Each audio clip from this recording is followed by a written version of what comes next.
actualmente se calcula que entre 700,000 y 800,000 personas mueren cada año por suicidio y que cada 14 segundos, también según datos de la OMS, se están generando estos intentos.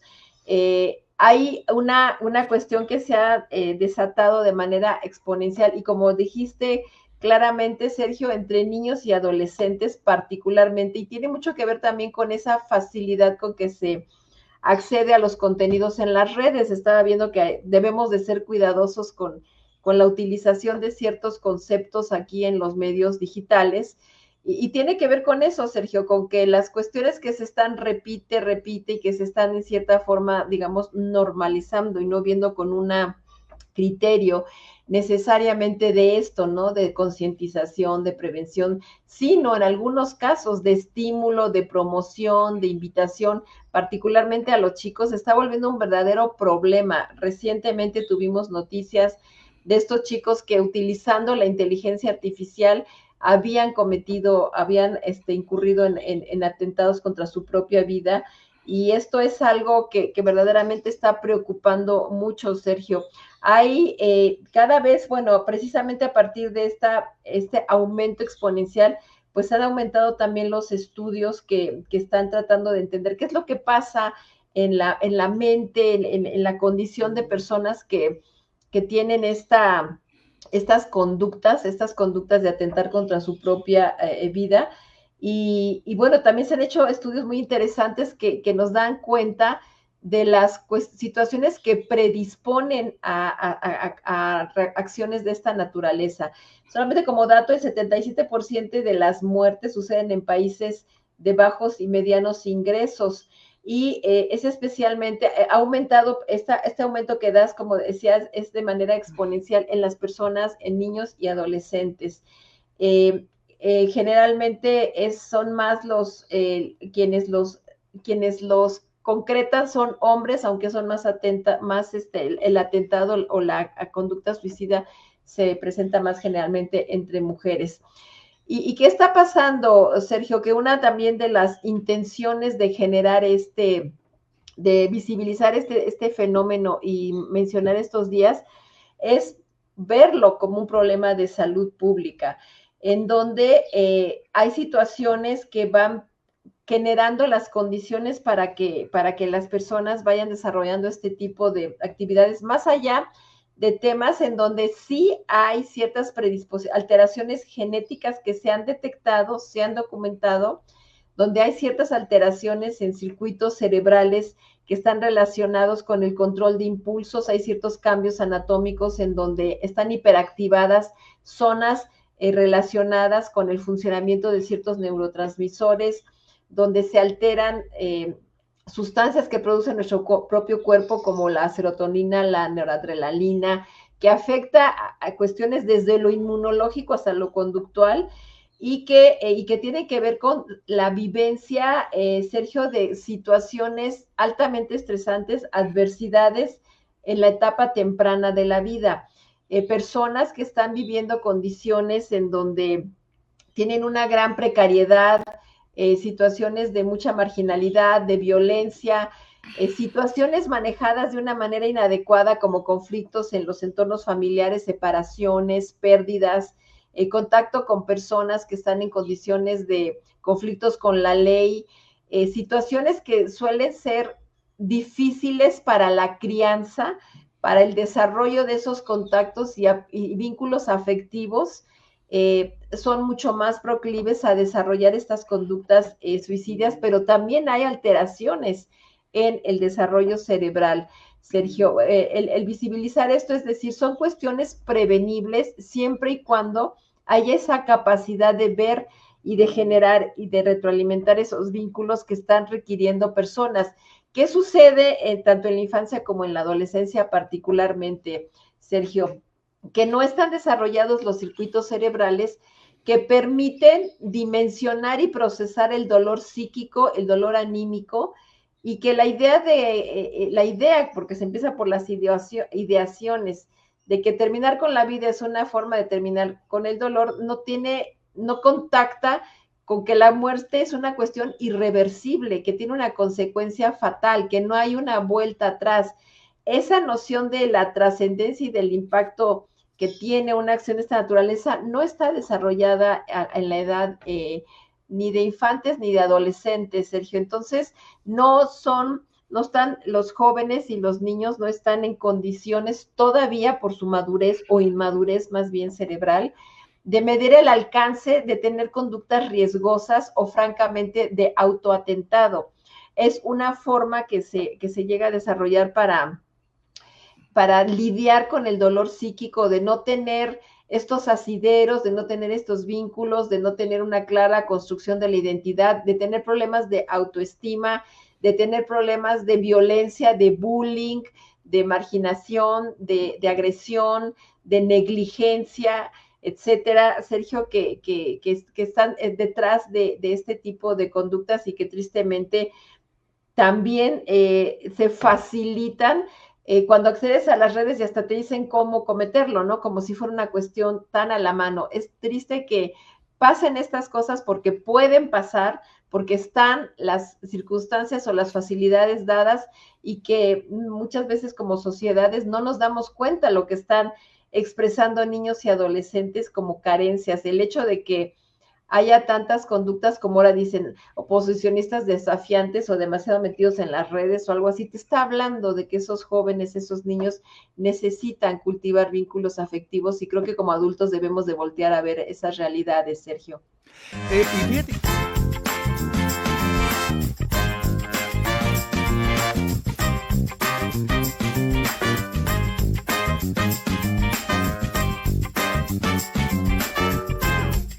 Este 10 de septiembre se ha establecido que se convierta en un día para hacer reflexión, ¿no?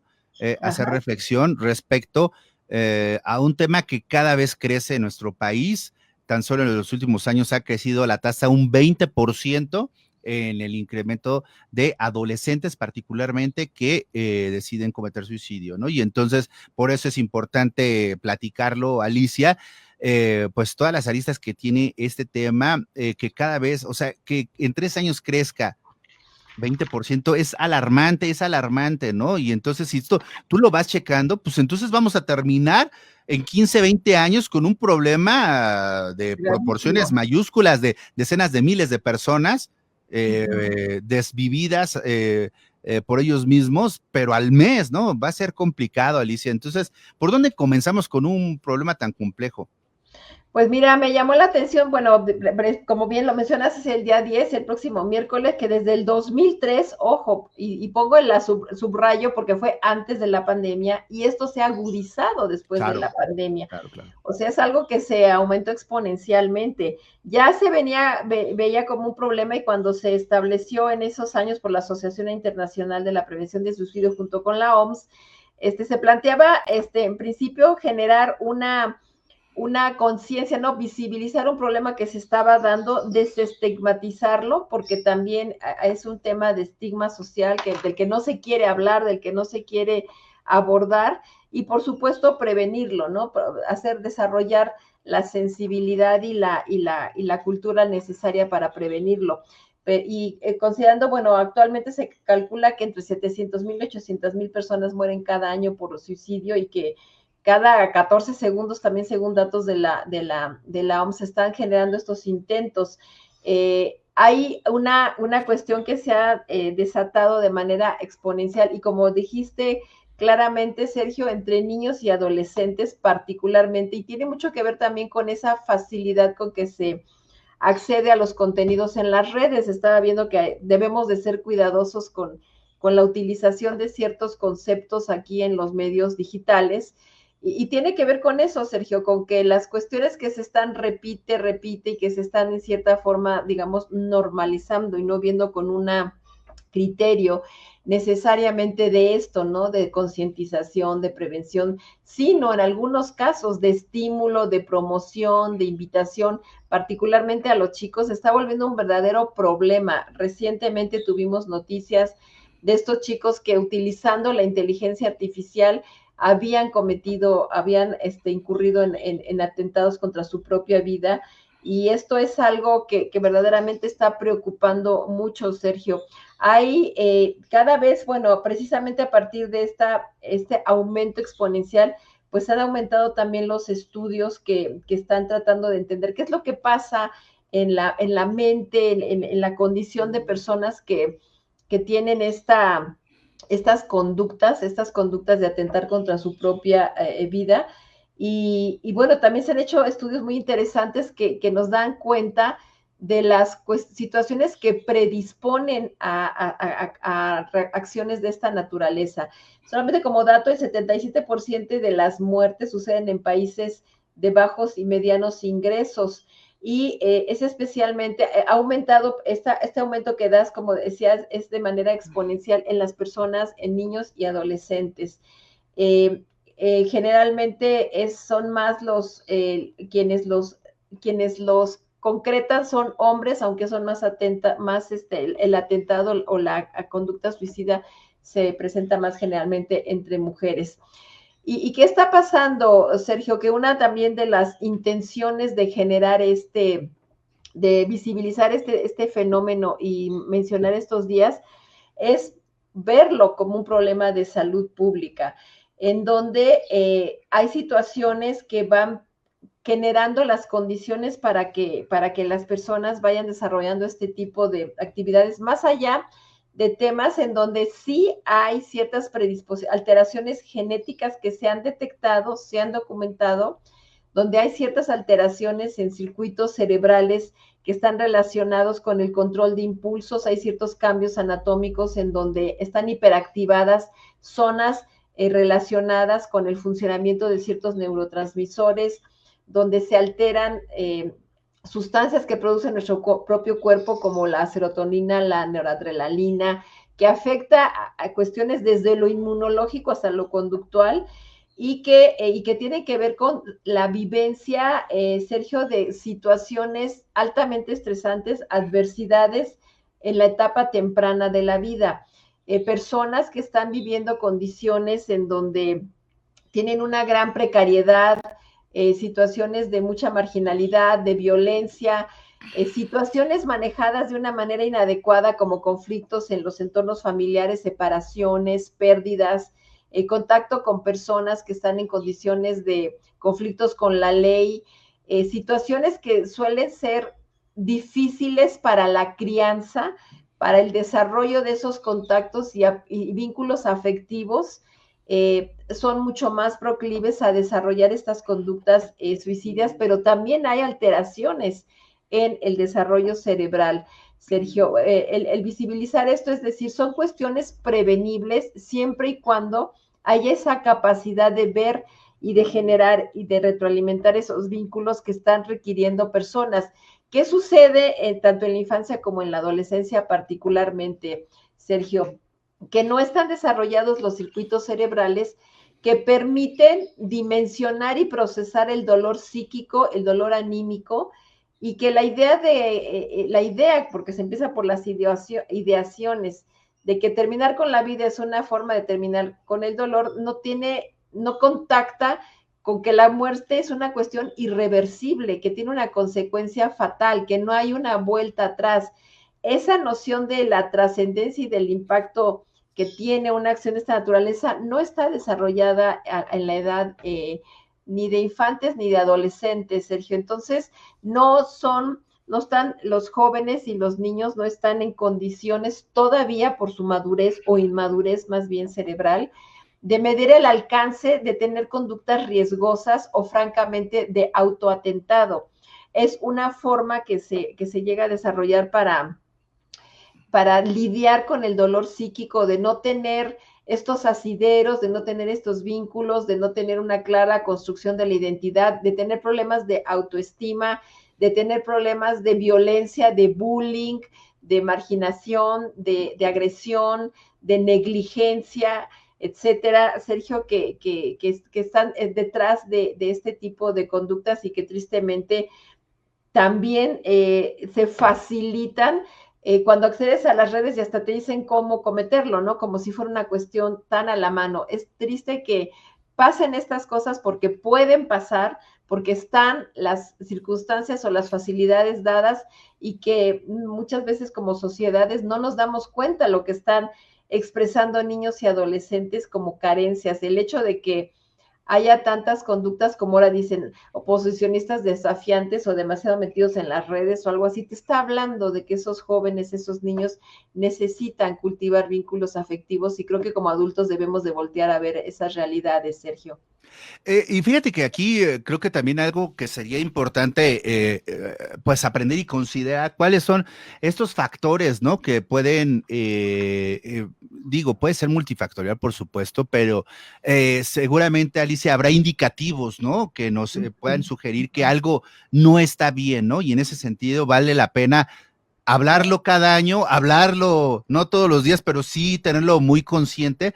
¿Cuáles son estas situaciones que podemos identificar en nuestro ser querido, ¿no? O Claro, nosotros mismos que claro. nos están orillando a esto? Porque me imagino que tú no estás bien y de la nada cambias tu postura, ¿no? Es un proceso, ¿no? En el que llegas a esto.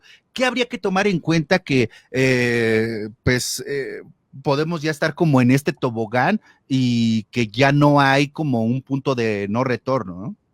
Claro, mira, una cosa que hay que observar siempre, porque tristemente son predisponentes, es que haya habido conductas de esta naturaleza en el entorno más cercano, en la familia. Si se tienen familiares cercanos que lo hayan cometido, te aumenta la posibilidad estadísticamente hablando de que un joven, un adolescente, una persona tenga este tipo de ideaciones y este tipo de conductas. Otra que también ha estado más asociado a temas como la depresión, la ansiedad, alteraciones en la capacidad de regulación emocional, que llevan a sentidos de un momento dado de impotencia, de imposibilidad de manejar, como decía, el dolor psíquico, el dolor emocional, el dolor psicológico, y que eso puede llevar a estos límites, a estas situaciones límites. Ahora, sin embargo, lo que se observa es que además de esas que digamos que son como que las situaciones contextuales más visibles, pero también hay este hecho de que son niños o jóvenes que pueden estar perfectamente, se ven en una condición de normalidad, que pueden tener todo, pero que no tienen esas conexiones vitales que les hagan sentir su valía, ¿no? Su presencia, o sea, que en muchos casos no tienen padres presentes, no tienen esos vínculos, aunque existan, aunque los tenga y aunque les estén proveyendo de lo necesario. No hay esa cercanía afectiva y la sensación del aislamiento en la infancia, en la adolescencia, se vive como un gran vacío, como un gran dolor afectivo que es muy difícil de manejar.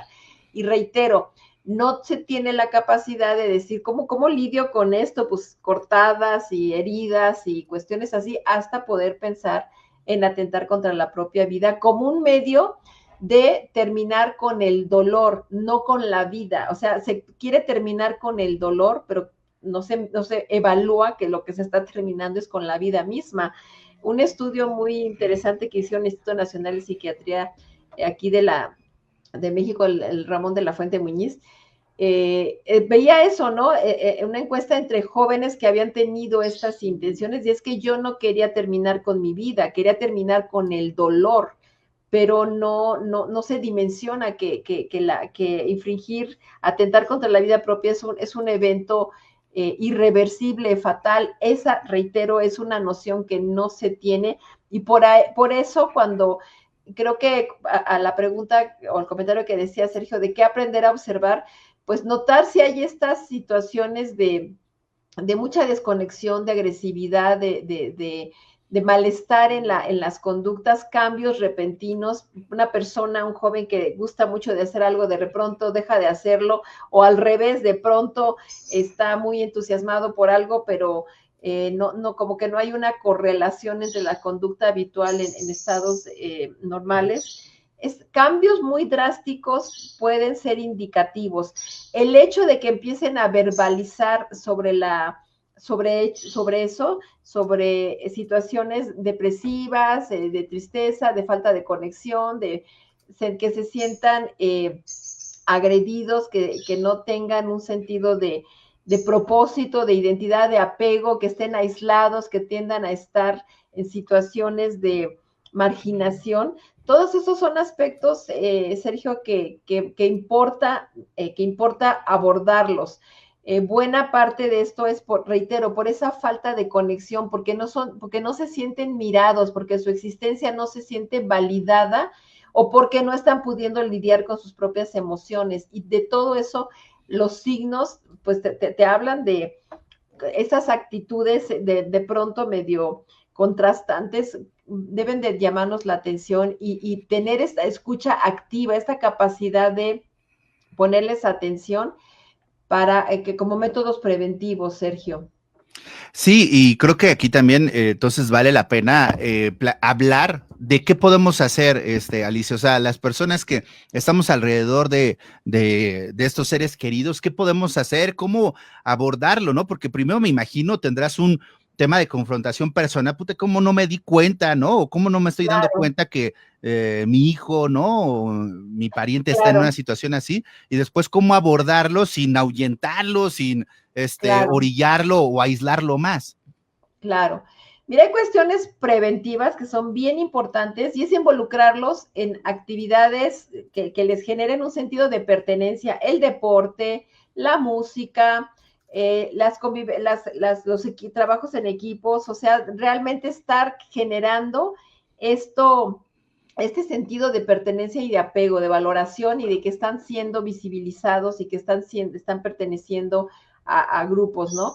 Cuidar las alimentación, Sergio, es increíble cómo el tema de las alimentaciones inadecuadas está generando alteraciones a nivel de las funciones cognitivas que también pueden estar detrás de conductas impulsivas que de pronto puedan llegar a estos extremos. El sueño, la calidad de sueño, niños que están pasándose la noche entera conectados ahí en los espacios virtuales y con estímulos muy intensos que impiden esa regulación de los aspectos conductuales, Sergio. Creo que son cosas que tienen un gran papel de prevención y sobre todo tener reitero, cultivo del vínculo donde de verdad conectemos en la atención, en la escucha, en la retroalimentación, en que sientan que tienen a quién acudir, porque mucho de eso es este sentido de que nadie me entiende, nadie sabe lo que yo estoy especificando, y si como adultos no ponemos el énfasis en esa conexión ante lo que les pueda representar malestar o situaciones emocionales intensas, es ahí donde pueden perder ese control del cuidado por su propia vida, Sergio. Pues entonces estemos conscientes, ¿no? Este próximo 10 de septiembre, hacer reflexión respecto a eso, tratar de difundir la información que tengamos, que consideremos que es apropiada y por supuesto también estar en contacto, en comunión con los profesionales de la salud. Aprovechamos para que nos digas tus redes sociales, Alicia. Gracias, muchas gracias. Miren, aquí me encuentran, como dice, @Ali Ortiz Psicoterapia MF. MF quiere decir Mindfulness. Estoy en el Facebook Mindfulness, Educación y Psicoterapia, pero lo más directo es a través del WhatsApp. Sergio, yo doy consulta particular y es el 55 16 87 81 71, donde con todo gusto los puedo atender y será para mí un gran placer poder apoyar en situaciones de esta y otra naturaleza de estados de ánimo, Sergio. Muchas gracias por la buena exposición de este tema tan delicado, Alicia. Y es momento de que vayamos.